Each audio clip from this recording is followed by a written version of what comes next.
Hi, this is Penny. Today let's see how to install the glass column.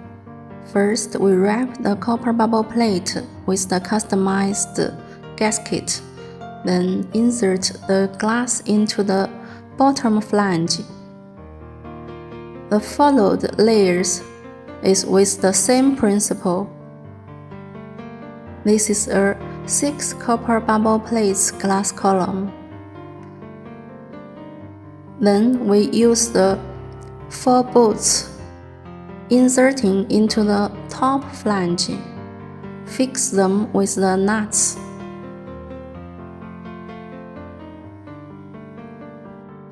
Now the 6 copper bubble plates glass column is finished. If you are interested in it, welcome to have a talk.